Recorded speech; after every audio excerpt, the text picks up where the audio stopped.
ଜୟ ଜଗନ୍ନାଥ ସାଙ୍ଗମାନେ, ଆଶା କରୁଛି ଭଗବାନଙ୍କର ଅପାର କରୁଣାରୁ ଆପଣମାନେ ଭଲରେ ଥିବେ ଏବଂ ସୁଖମୟ ଜୀବନ ଅତିବାହିତ କରୁଥିବେ। ଆଜି ଆମେ ଦଶମ ଶ୍ରେଣୀ ସାହିତ୍ୟ ସିନ୍ଧୁ ପୁସ୍ତକର ଜନ୍ମଭୂମି ବିଷୟବସ୍ତୁର ଶେଷ ପର୍ଯ୍ୟାୟରେ ପହଞ୍ଚି ସାରିଛେ ପିଲାମାନେ।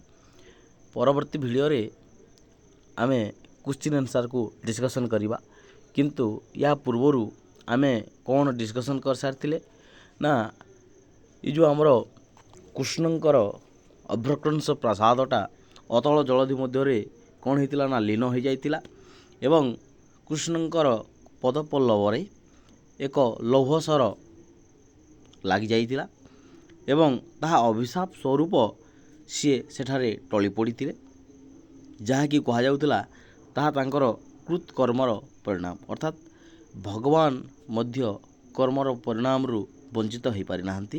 ତ ଆମେ ଛାର ମଣିଷଟିଏ, ଆମର କ'ଣ ବା ଅଛି। ଆଗକୁ ବଢ଼ିବା ପିଲାମାନେ। ଯେଉଁ ପାଦ ଗୋପପୁରରେ ଗୋଚାରଣ ଦ୍ୱାରା ଚର୍ମପାଦୁକା ପରି କଠିନ ହୋଇଥିଲା, ତାହା ଦ୍ୱାରିକାର ରାଜଭୋଗରେ ନବପଲ୍ଲବ ପରି ରକ୍ତାଭ ହୋଇପଡ଼ିଲା। ପିଲେ ଏଠି ଦୁଇଟା ଜିନିଷ କହୁଛନ୍ତି ବା ଦୁଇଟା ତୁଳନା କରୁଛନ୍ତି ନା, ଯେତେବେଳେ ସେ ଗୋପପୁରରେ ଥିଲେ ସେ ସମୟରେ ଗାଈକୁ ଚରାଉଥିଲେ ବା ଗୋଚାରଣ କରୁଥିଲେ। ଆଚ୍ଛା ପିଲାମାନେ, ଯଦି ଆମେ ଖାଲି ପାଦରେ ଚାଲିବା ତାହେଲେ ଆମର ପାଦ ନିଶ୍ଚିତ ଭାବରେ କ'ଣ ହୋଇଯିବ? ଶକ୍ତ ହୋଇଯିବ। କିନ୍ତୁ ଯେତେବେଳେ ଦ୍ୱାରିକାର କଥା ପଡ଼ିଛି, ଦ୍ୱାରିକାରେ ସେ କ'ଣ କରୁଥିଲେ? ରାଜା ରୂପେ ଶୋଭା ପାଉଥିଲେ ଏବଂ ତାଙ୍କର କଅଁଳିଆ ପାଦଟା ସବୁବେଳେ କୋମଳ ବସ୍ତ୍ର ଧାରଣ କଲା ଭଳିଆ ସେ କୋମଳ ହୋଇଯାଇଥିଲା, ଯାହାଫଳରେ ଲାଲ ଦେଖାଯାଉଥିଲା। ରକ୍ତାଭ କହିଲେ କ'ଣ ନା ଲାଲ ଦେଖାଯାଉଥିଲା।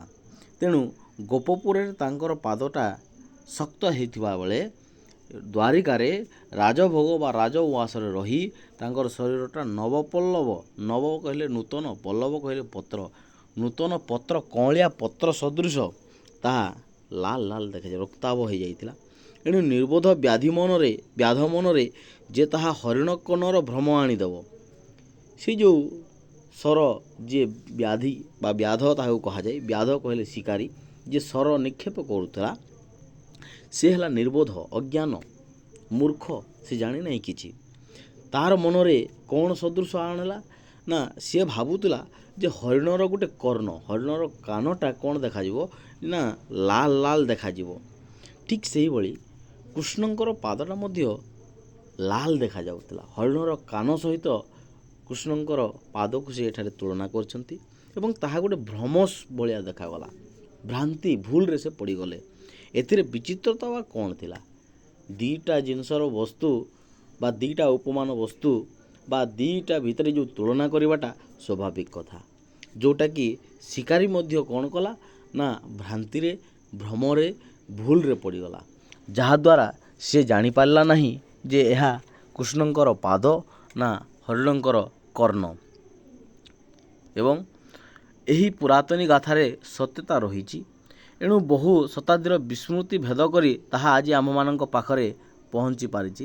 ଏଇ ଯେଉଁ ଗପର ନିଶ୍ଚିତ ଭାବରେ ସତ୍ୟତା ଅଛି, ଯାହାଫଳରେ ଶତାବ୍ଦୀ ହେଲେ ମଧ୍ୟ ତାହା ଆମ୍ଭମାନଙ୍କ ପାଖରେ ଆସିକି ପହଞ୍ଚି ପାରିଛି ଏବଂ କୃଷ୍ଣଙ୍କ ନବରାଜ୍ୟର ଅଭ୍ରକ୍ରଂଶ ପ୍ରାସାଦ ଆଉ ନାହିଁ। ତାହା ତ ଅତଳ ଜଳଧି ମଧ୍ୟରେ କ'ଣ ହୋଇଯାଇଛି ନା ଲୀନ ହୋଇଯାଇଛି। କିନ୍ତୁ ଆଜି ବି ଆମେ ତା'ର ଅବଶେଷ ନିଶ୍ଚିତ ଭାବରେ ପାଇବା ପିଲାମାନେ। ଯଦି ଆମେ ତାକୁ ପ୍ରମାଣ କରିବା ପାଇଁ ଯିବା ତାହେଲେ ନିଶ୍ଚିତ ଭାବରେ ଦ୍ୱାରିକାରେ ଏ ଯେଉଁ ଅଭ୍ରକ୍ରଂଶ ପ୍ରାସାଦଟା ନିଶ୍ଚିତ ଭାବରେ ଦେଖିବାକୁ ମିଳିବ।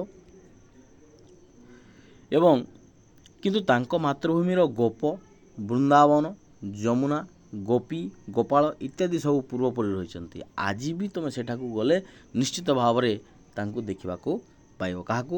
ମାତୃଭୂମିର ଗୋପ, ବୃନ୍ଦାବନ, ଯମୁନା, ଗୋପୀ, ଗୋପାଳ ଇତ୍ୟାଦି ସମସ୍ତେ ଅଛନ୍ତି। ପୂର୍ବପରି ଆଜି ମଧ୍ୟ ଯମୁନା ବହି ଚାଲିଛି, ଯମୁନାଟା ଆଜି ମଧ୍ୟ ବହି ଚାଲିଛି। ବୃନ୍ଦାବନର ପୁଷ୍ପିତ କଦମ୍ବରେ ଆଜି ମଧ୍ୟ ମୟୂରର ଉଦ୍ଧତ ନୃତ୍ୟ ଦେଖାଯାଏ। ଏଇ ଯେଉଁ ମୟୂରର ନୃତ୍ୟଟା ତୁମେ ଆଜି ମଧ୍ୟ ବୃନ୍ଦାବନର ପୁଷ୍ପିତ ବନରେ ତୁମେ ଦେଖିବାକୁ ପାଇବ। ଏବଂ ଆଜି ମଧ୍ୟ ଦୂରବଂଶୀ ସ୍ୱନରେ ଅନୁଡ଼ା ଗୋପକନ୍ୟାର ମନ ଅକାରଣ, ଅହେତୁକ କହିଲେ କ'ଣ ନା ଅକାରଣ, ଅନୁଡ଼ା କହିଲେ କ'ଣ ଅବିବାହିତା ଓ ଅନାହୁତ ବ୍ୟଥାରେ ଭାରାକ୍ରାନ୍ତ ହୋଇଉଠେ। ଆଜି ବି ସେଇ ବଂଶୀ ସ୍ୱନରେ ଗୋପୀ ଗୋପାଳୁଣୀ ମାନେ ଯେମିତି ଚାହିଁ ରହୁଥିଲେ, ଠିକ୍ ସେହିଭଳି ଅବିବାହିତ ଅକାରଣରେ ଅନାହୁତ ଅନିମନ୍ତ୍ରିତ ଭାବରେ ସେମାନଙ୍କ ମନରେ ଗୋଟେ ବ୍ୟଥା ସୃଷ୍ଟି କରିଦେଉଛି। କୃଷ୍ଣଙ୍କର ଏହି ଅମର ଗାଥାରୁ ବହୁ କଥା ଆମକୁ ଶିଖିବାକୁ ମିଳିଅଛି। ଏହି ଅମର ଗାଥାରୁ ବହୁ କଥା ଶିଖିବାର ଅଛି ଆମକୁ। ଏହା ସତ୍ୟ ଯେ ଭାରତୀୟ ଅର୍ଥନୈତିକ ବେଷ୍ଟନୀରେ ପାଶ୍ଚାତ୍ୟ ଶିକ୍ଷା ପଦ୍ଧତିକୁ ଆମେ ଥୋଇ ଦେଇଛୁ। ବର୍ତ୍ତମାନର ଶିକ୍ଷା ପଦ୍ଧତି କ'ଣ ହେଇଯାଇଛି ନା ପାଶ୍ଚାତ୍ୟ ଶିକ୍ଷା ପଦ୍ଧତି ହୋଇଯାଇଛି। ଏଣୁ ପାଶ୍ଚାତ୍ୟ ଶିକ୍ଷିତମାନେ ଯେ ପାଶ୍ଚାତ୍ୟ ଜୀବନ ଧାରଣର ମାନ ଅନୁସରଣ କରିବେ ଏହା ନିଶ୍ଚିତ କଥା। ଯଦି ଆମେ ଯେଉଁ ଜିନିଷ ତାଙ୍କୁ ଇନପୁଟ୍ ଦେବା ନିଶ୍ଚିତ ଭାବରେ ଆଉଟପୁଟ୍ ଭାବରେ ତାହା ହିଁ ଆସିବ। ପାଶ୍ଚାତ୍ୟ ଶିକ୍ଷା ଦେଲେ ପାଶ୍ଚାତ୍ୟ ବିଚାରଧାରା ଆସିବ, ପ୍ରାଚ୍ୟ ଦେଲେ ପ୍ରାଚ୍ୟ ଶିକ୍ଷା ମାନେ ବିଚାରଧାରା ଆସିବ। ତଥାପି ବହୁ ସହସ୍ର ଶିକ୍ଷିତ ମଧ୍ୟରୁ ଯେଉଁମାନେ ସେମାନଙ୍କ ମହାନୁଭବତାରୁ ପରିଧିକୁ ପଲ୍ଲୀଗ୍ରାମରୁ ପ୍ରଥମେ ଆରମ୍ଭ କରି ବିଶ୍ୱରେ ପର୍ଯ୍ୟନ୍ତ ବ୍ୟାପ୍ତ କରିପାରିଛନ୍ତି, ସେହିମାନେ ହିଁ ଆମ୍ଭମାନଙ୍କ ନମସ୍ୟ। ଯେଉଁମାନେ ଗ୍ରାମରୁ ଯାଇ କ'ଣ କରୁଛନ୍ତି ନା ବିଶ୍ୱରେ ନିଜ ନାମକୁ କମାଇ ପାରିଛନ୍ତି, ସେମାନଙ୍କୁ ଆମେ କ'ଣ କରିବା ନା ସେମାନଙ୍କୁ ହିଁ ଆମେ ନମସ୍କାର କରିବା। ସେମାନେ ହେଉଛନ୍ତି ନମସ୍କାରର ନିଶ୍ଚିତ ଭାବରେ ଯୋଗ୍ୟ। ଏବଂ ଏହି ସ୍ୱାଭାବିକ ପନ୍ଥା ଛାଡ଼ି ଯେଉଁମାନେ ଗ୍ରୀସୀୟ ଦେବତା ଆଟ୍ଲାସ୍ ପରି, ଗ୍ରୀସର ଦେବତା କ'ଣ ନା ଆଟ୍ଲାସ୍, ଯିଏକି ବିଶ୍ୱର ଭାର ବହନ କରିଛନ୍ତି ବୋଲି କୁବୁଜ ହୋଇ ଚାଲନ୍ତି, ସେମାନେ ଖାଲି ପ୍ରବଞ୍ଚନା କରିଥାନ୍ତି, ଠକମିର କଥା କହିଥାନ୍ତି। ଅର୍ଥାତ୍ ଗ୍ରୀସର ଦେବତା ଆଟ୍ଲାସ୍କୁ କୁହାଯାଏ, ସେ ବିଶ୍ୱକୁ କ'ଣ କରୁଛନ୍ତି ନା ତାଙ୍କର ବାହୁବଳରେ ତାକୁ ଟେକି ରଖୁଛନ୍ତି ଏବଂ ସେଥିପାଇଁ ସେ କ'ଣ କରୁଛନ୍ତି ନା କୁଜା ହେଇକି ଚାଲୁଛନ୍ତି। ଏହା ଗୋଟେ ହେଉଛି ଠକର କଥା ବା ପ୍ରବଞ୍ଚନାର କଥା।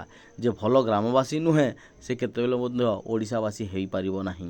ଯେ ଭଲ ଓଡ଼ିଶାବାସୀ ନୁହେଁ ସେ ଭଲ ଭାରତବାସୀ ମଧ୍ୟ ହୋଇପାରିବ ନାହିଁ। ଯେ ଭଲ ଭାରତବାସୀ ନୁହେଁ ସେ ବିଶ୍ୱବାସୀ ମଧ୍ୟ ହୋଇନପାରେ। ତେଣୁ ନିଶ୍ଚିତ ଭାବରେ ନିଜ ଗ୍ରାମକୁ ହିଁ ଆମେ ଉନ୍ନତି କରିବାକୁ ପଡ଼ିବ। ନିଜ ଗ୍ରାମକୁ ହିଁ ଆମେ କ'ଣ କରିବାକୁ ପଡ଼ିବ ନା ସର୍ବସ୍ୱ ମାନି ଚଳିବାକୁ ପଡ଼ିବ। ଯଦି ଆମେ ନିଜ ଗ୍ରାମର ଉନ୍ନତି କରିବା ନିଶ୍ଚିତ ଭାବରେ ଦିନେ ନା ଦିନେ ଆଗାମୀ ଦିନରେ ଆମେ ବିଶ୍ୱବାସୀ ରୂପେ ଭଲ ଭାବରେ ଗୋଟେ ପରିଗଣିତ ହୋଇପାରିବା ଏବଂ ନିଜର ବିଶ୍ୱକୁ ମଧ୍ୟ ଆଗେଇ ନେଇପାରିବା। ଯେଉଁମାନେ ପାଶ୍ଚାତ୍ୟ ଶିକ୍ଷାର ସମସ୍ତ ନିକଟ ଛିନ୍ନ କରି ସେମାନଙ୍କ ମହାନୁଭବତାର ପରିଧିକୁ ପ୍ରଥମେ ପଲ୍ଲୀରୁ ଆରମ୍ଭ କରି ସମଗ୍ର ଓଡ଼ିଶା ଓ ଭାରତବର୍ଷକୁ ବ୍ୟାପ୍ତ କରିପାରନ୍ତି, ସେମାନେ ଆମମାନଙ୍କ ନମସ୍ୟ ହୁଅନ୍ତି। ଅର୍ଥାତ୍ ସମସ୍ତ ପାଶ୍ଚାତ୍ୟ ଶିକ୍ଷାର ସମସ୍ତ ନିଗଡ଼କୁ ଆମେ କ'ଣ କରିବାକୁ ପଡ଼ିବ ନା ଛିନ୍ନ କରିବାକୁ ପଡ଼ିବ। ଯଦି ଆମର ବାର୍ଥଡେ ସେଲିବ୍ରେସନ୍ କରିବାର ଅଛି, ତାହେଲେ ଆମେ ନିଜର ପୁରାତନ ପଦ୍ଧତିକୁ ଅନୁସରଣ କରିବାକୁ ପଡ଼ିବ, ନା କି ପାଶ୍ଚାତ୍ୟ ଶିକ୍ଷାକୁ ଅନୁସରଣ କରିବା। ପାଶ୍ଚାତ୍ୟ ଶିକ୍ଷାକୁ ଆମେ କ'ଣ କରିବାକୁ ପଡ଼ିବ ନା ସମସ୍ତ ନିଗଡ଼ ଛିନ୍ନ କରିବାକୁ ପଡ଼ିବ ଏବଂ ପ୍ରଥମେ ପଲ୍ଲୀରୁ ଆରମ୍ଭ କରିକିରି ଓଡ଼ିଶା ତଥା ଭାରତବର୍ଷକୁ ବ୍ୟାପ୍ତ କରି ପାରିଲେ ଏବଂ ନିଜର ଭାରତକୁ ଆମେ ଯଦି ଉନ୍ନତି କରିପାରିଲେ, ତାହେଲେ ଆମେ ସମସ୍ତେ କ'ଣ ହେଇପାରିବା ନା ଭଲ ଭାବରେ ନିଜକୁ ପ୍ରମାଣିତ କରିପାରିବା। ତେଣୁ ଆମେ ସେମାନଙ୍କୁ ହିଁ ଆମ୍ଭମାନଙ୍କର ନମସ୍ୟ ବୋଲି କହିପାରିବା। ତ ପିଲାମାନେ ଆଜି ପାଇଁ ଏତିକି।